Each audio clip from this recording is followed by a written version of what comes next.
नमस्कार दोस्तों मैं प्रीतम कुमार। दोस्तों आज 11 नवंबर है। 11 नवंबर 2023 का दिन है और इस दिन 11 नवंबर के दिन प्रत्येक वर्ष हमारे कुछ महापुरुषों की जयंती मनाई जाती है, जिसमें आचार्य JV कृपलानी, मौलाना अबुल कलाम आज़ाद, आप दोनों महापुरुषों की जयंती पर आप दोनों को सत सत नमन है। अब हम विस्तृत चर्चा करेंगे मौलाना अबुल कलाम आज़ाद के बारे में। मौलाना अबुल कलाम आज़ाद का पूरा नाम अब्दुल कलाम मोहियाजुद्दीन अहमद था। उनके पिता मोहम्मद खैरुद्दीन थे। उनका जन्म भारत से बाहर सऊदी अरब में मक्का नामक स्थान पर हुआ था, क्योंकि उनका पूरा परिवार 1857 के गदर के बाद यहाँ से सऊदी अरब चला गया था। मौलाना अबुल कलाम के माताजी का नाम आलिया था। इनका जन्म 11 नवंबर 1888 को मक्का में हुआ था, जो सऊदी अरब में पड़ता है। इनकी मृत्यु 22 फरवरी 1958 को दिल्ली में हुई। हार्ट अटैक पड़ने से इनकी मृत्यु हो गई थी। इनकी पत्नी का नाम जुलेखा बेगम था। 13 वर्ष की आयु में इनका विवाह हुआ था। पहले 1857 के बाद इनका परिवार सऊदी अरब चला गया और ये इनके पिताजी वापस जो है 1895 में भारत आए और इनकी जो शिक्षा हुई वो घर में हुई, क्योंकि किसी भी विद्यालय में इन्होंने शिक्षा ग्रहण नहीं की। फिर उसके बाद जो है भारतीय राष्ट्रीय कांग्रेस के आंदोलन में ये 1920 से सक्रिय हुए। 1919 का जो भारत परिषद अधिनियम आया था, जिसे मॉन्टेग्यू चेम्सफोर्ड सुधार के नाम से जाना जाता है, इसके विरुद्ध इन्होंने आंदोलन में भाग लिया था, जिसके कारण इनको रांची जेल में डाल दिया गया था। वर्ष 1920 में महात्मा गांधी से मौलाना अबुल कलाम आज़ाद की जो है मुलाकात होती है। उस मुलाकात के बाद आप जो है सक्रिय राजनीति में आते हैं। खिलाफत आंदोलन के समय खिलाफत आंदोलन में बढ़ चढ़ कर हिस्सा लेते हैं, लोगों को जागरूक करते हैं। गांधी जी के द्वारा चलाए गए नमक सत्याग्रह में आपका सहयोग मिलता है और इसी के कारण जेल में डाल दिया जाता है। 1934 में आप पुनः जेल से रिहा होते हैं। वर्ष 1940 में आपको कांग्रेस का अध्यक्ष दोबारा बनाया जाता है। 1942 में भारत छोड़ो आंदोलन प्रारंभ हुआ था 9 अगस्त को, जिसमें आपने बढ़ चढ़ कर हिस्सा लिया, जिसके कारण आपको अहमदनगर के जेल में डाल दिया गया पंडित जवाहरलाल नेहरू के साथ।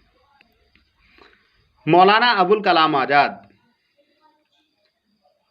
हमेशा एकता के सूत्र में बांधने की बात करते थे, हिंदू मुस्लिम को एक साथ जोड़ने की बात करते थे। आप हमेशा भारत पाकिस्तान बंटवारे के खिलाफ रहे। अब हम बात करेंगे मौलाना अबुल कलाम आज़ाद की उपलब्धियों की। तो आप जो है आज़ाद भारत के पहले शिक्षा मंत्री थे। 1952 में उत्तर प्रदेश के रामपुर से सांसद चुने गए। आप एक कुशल राजनेता थे, सर्वश्रेष्ठ पत्रकार थे, एक कुशल कूटनीतिज्ञ थे और स्वतंत्रता सेनानी थे। आपकी अगर बात करें तो आप जो है आप हर गुण से परिपूर्ण थे। आपने 2 बार कांग्रेस का नेतृत्व किया।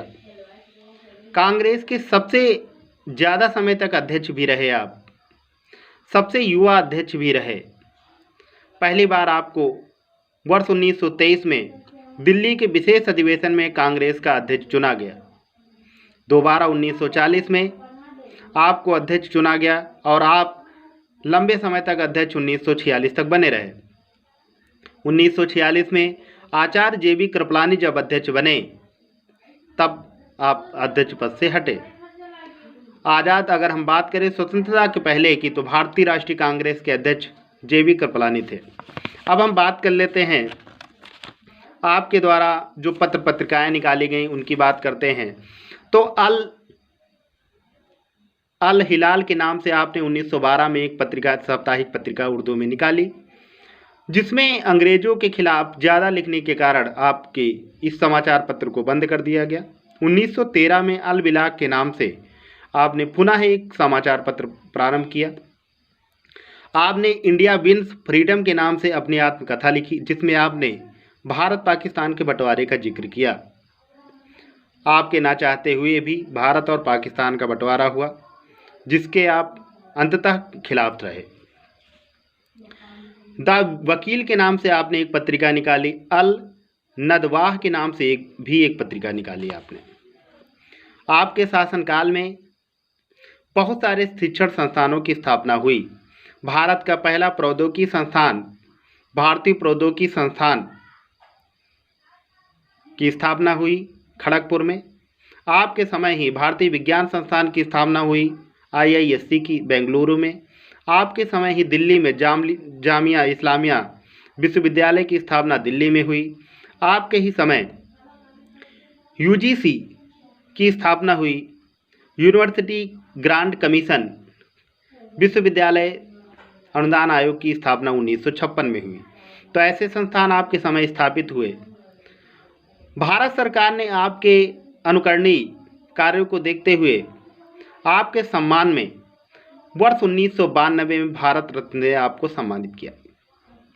वर्ष 2008 से हर वर्ष भारत सरकार 11 नवंबर को शिक्षक दिवस के रूप में मनाती है।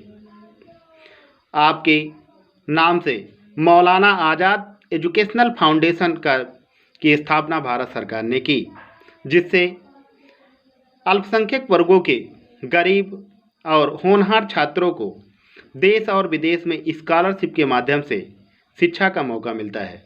नमस्कार दोस्तों, वीडियो आपको अच्छा लगे तो शेयर करिएगा, लाइक करिएगा। धन्यवाद।